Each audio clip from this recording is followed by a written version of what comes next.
Golden White iri ni rya shuri ryabaye ikimenya bose mu gutanga ubumenyi bufite ireme kandi mu gihe gito. Ese wifuza kumenya gukoresha mudasobwa, kudekarara serivisi zitandukanye nk'iz'Irembo, Rwanda Revenue Authority ndetse n'izindi?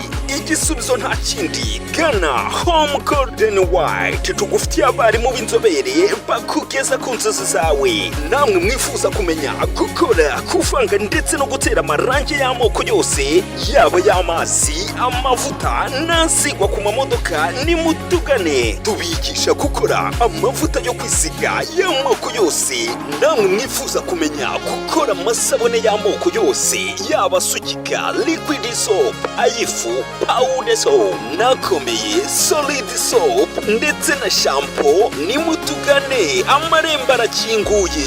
Akarusho kandi abiga gukora amasabune mwigira ku ruganda mukarushaho gukarishya ubumenyi. Namwe rero mwifuza gutangira business zanyu, tubigisha tukanabahugura uburyo watangira business iciriritse kandi ku gishoro gito cyane, nawe ugatangira kukiri giti faranga. Kubifuza kutugana mwadusanga aho dukorera mu karere ka Kamonyi ahazwi nko ku Masuka. Mwanaduhamagara kuri 078 191 854 0 cyangwa 079 82 20 8. Wow! Home Golden White ubaye igisubizo ku Banyarwanda.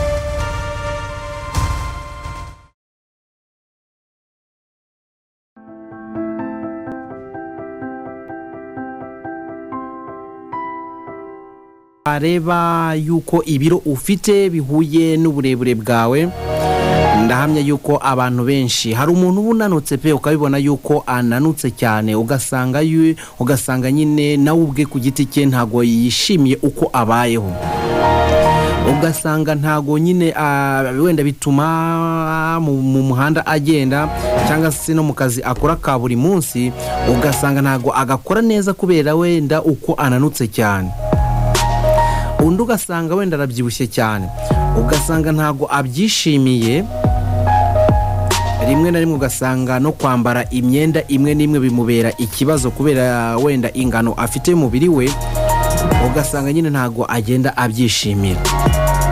Ariko ushaka gusanga uwo mubyiho ufite rwose, uwo mubyiho wifitiye nta kintu gutwaye bitewe n'uburebure bwawe, cyangwa se ugasanga uko wiyitangurana turashaka kubyibuha, ugasanga nta kintu bigutwaye mu mubiri wawe cyangwa se no mu buzima bwawe bwa buri munsi.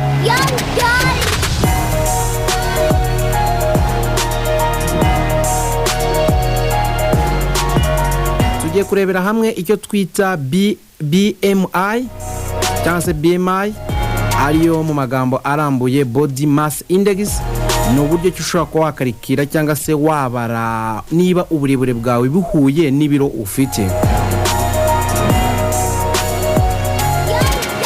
Abadukurikiye muri kano kanya ushobora kuba wenda wakwandika kugira ngo ubashe kuba wabishobora. Ubundi nyuma ndaza kukubwira ibyo ubonye ese biraza guhuza gute, no kugira ngo urebe niba ibyo umaze kubona niba koko uri mu kigero cyiza cyangwa se ubyibushye cyangwa se unanutse. Twagiye mbere na mbere ugomba kuba uzi ibi bikurikira. Icya mbere ugomba kuba uzi nuko ugomba kuba uzi uburebure bwawe. Dufate urugero, umuntu upima metero 1 na santimetero 80 cyangwa se undi akapima metero 1 na santimetero 65, undi akabapima wenda metero 1 na 72. Ibyo ngibyo nyine ugomba kuba uburebure bwawe ubuzi. Niba utabuzi nta kibazo, niba utabuzi wowe andika. Icyambere nuko ugomba kuba uzi uburebure bwawe. Icya kabiri ugomba kuba uzi ibiro byawe. Ibiro byawe nawe ugomba kuba ubizi nyine. Ushaka ufite ibiro 80, ushaka ufite ibiro 70, ushaka ufite ibiro 60, ushaka ufite ibiro 45. Ushobora no kuba rero ufite wenda n'ibiro 120 cyangwa 150 bitewe n'ibiro ufite. Icyo gihe rero ugomba kuba nanone uzi ibiro byawe kugira ngo ubashe kuba wamenya kuba kwibarira neza nimba uburebure bwawe buhuye n'ibiro byawe. iyo umaze rero kuba ibyo ngibyo bibiri ubizi, icyo ukora ni iki? Ufata bwa burebure bwawe, dufata urugero, tugiye gufata urugero ku muntu ufite metero 1 na santimetero 80, ubwo urafata 1 n'ibice 80 ukube 1 n'ibice 80, ibyo ubonye ubyandike ku ruhande. Dufashe urugero ku muntu ufite metero 1 na santimetero 65, urafata 1 n'ibice 65 ukube 1 n'ibice 65, none nurangiza ibyo ubonye ubyandike ku ruhande. Uwumvishe neza ni n'uburebure bwawe ubwikube kabiri, uburebure bwawe ubwikube kabiri.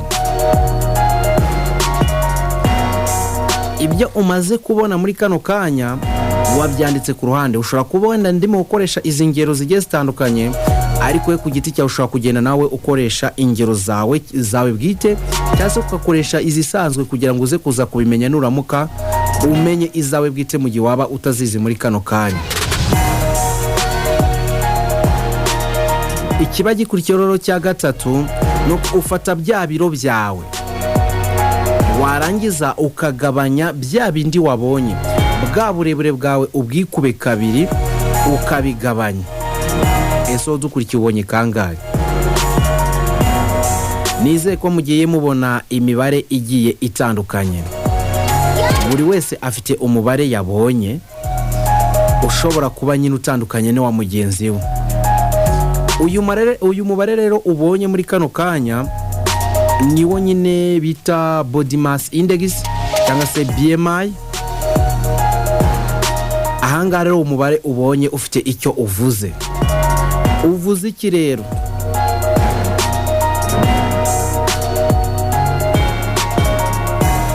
Niba umubare wabonye uri munsi ya 18 n'ibice 5,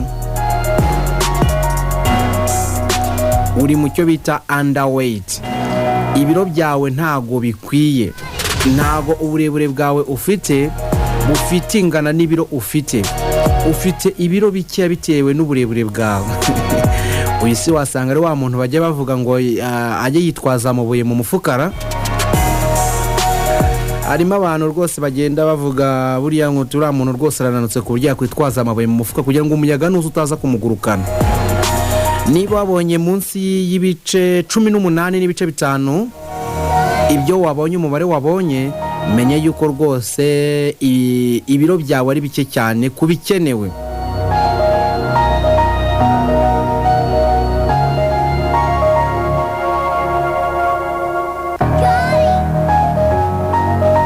Niba wabonye umubare kuva kuri 18 n'ibice 5 kugera kuri 25, menya yuko ibiro byawe rwose birafitingana neza n'uburebure bwawe, uri muri ni normal weight.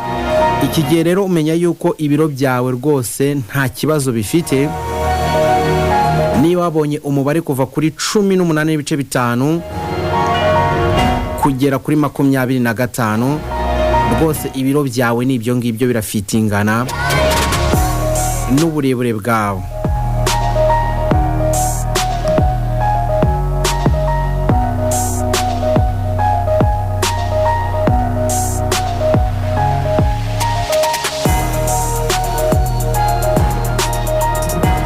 Niba umubare wabonye uri kuva kuri 25 kugera kuri 30, menya ko ufite overweight. Ibiro byawe biri hejuru, ukwiriye kuba hano wabigabanya. Wa wundi wa mbere twabonye kure kuba ibiro byabyongera, arya ibiryo birimo intungamubiri kugira ngo abashe ko yakongera ibiro. Ahangaha rero ku muntu ufite ibiro 20 wabonye umubare kuva kuri 25 kugera kuri 30, amenye yuko ibiro bye rwose biri hejuru cyane y'uburebure afite. Tubyumve neza, ushobora kuba ufite ibiro 65, ariko bitewe n'uko ureshya nyine bikatuma iyo mibare uyibona. Ntabwo wava kubyibushye ufite ibiro 65 bitewe n'uko ureshya.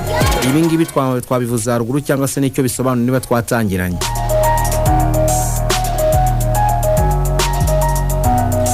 niba rero uri hejuru ya 30 umubare wabonye, menya ko uri obesite, ufite ibiro byinshi cyane rwose, aho ngaho urimo uravuna umubiri wawe. Kuwutwara rwose umubiri wawe urimo urawuvuna cyane, ukwiriye kugerageza kugabanya ibiro ibishoboka byose kugira ngo ugabanye ibiro byawe. Twari turimo turarebera hamwe ikigendanye na body mass index, BMI, kureba niba ibiro byawe bihuye n'uburebure bwawe. Twabwe yuko ufata uburebure bwawe ukabukuba inshuro ebyiri. Niba ari uri ifite metero 1 na santimetero 72, urafata 1.72 ukube 1.72. Nurangiza ibyo ubonye uze kuza ufata ibiro byawe ugabanye uwo mubare, urahita ubona imibare runaka ariyo tumaze gusobanura haruguru. Niba uri munsi ya 18.5, menya yuko ufite ibiro biri hasi. Niba ufite imubare wabonye uri kuri 18.5 kugera kuri 25, menya yuko icyo gihe uri muri normale. Naho niba uhera kuri 25 kugera kuri 30, menya yuko ibiro byawe bitangiye kuzamuka biri hejuru y'ibikenewe, ndetse niba uri hejuru ya 30, menya yuko ibiro byawe noneho byarakabije cyane. Ubonye kangahe? Iki ni ikiganiro Nezerwa twari turabagezaho kugira ngo babashe ko wapima ibiro byawe urebe ko bihuye n'uburebure bwawe. Ariko hari indi formule twakwita ni formule umuntu wenda utafite imibare myinshi ashobora kuba yakoresha. Niba upima metero 1.60, ntabwo ukwiye kurenza ibiro 60. Niba kugira ngo ujye muri normal, hahandi nyine twavugaga yuko ibiro byawe byabihuye. Niba ufite metero 1.80, ntabwo wagakwiye kurenza wagakwiye kugira ibiro 80. Ni urumva nyine kakandi karenga kuri metero nibyo biro wagakwiye kugira, niho wahita umenya kuri muri normal rwose. Urumva niba ufite metero 1.80 ukaba ufite ibiro 80 cyangwa 81 cyangwa 79, aho ngaho rwose uri muri normal. Ariko iyo ngiyo nyine niyo kwiyeranje mu gihe utabaze. Nabyo muri kano kanya niba warudukurikira nabyo birashoboka, ukaba ufite uburebure ibiro birenga kuri santimetero zirenga kuri metero, akaba ari byo ukwiye kuba wagira. Ariko twababwiye formule ya nyayo ushobora kuba wakoresha. Gordon White, iri ni rya shuri ryabaye ikimenya bose mu gutanga ubumenyi bufite ireme kandi mu gihe gito. Ese wifuza kumenya gukoresha mudasobwa, kudekarara serivisi zitandukanye nk'iz'Irembo, Rwanda Revenue Authority ndetse n'izindi? Igisubizo nta kindi, gana Home Gordon White, tugufitiye abarimu b'inzobere bakugeza ku nzozi zawe. Namwe mwifuza kumenya gukora, kuvanga ndetse no gutera amarangi y'amoko yose, yaba y'amazi, amavuta n'asigwa ku mamodoka, nimutugane tubigisha gukora amavuta yo kwisiga y'amoko yose.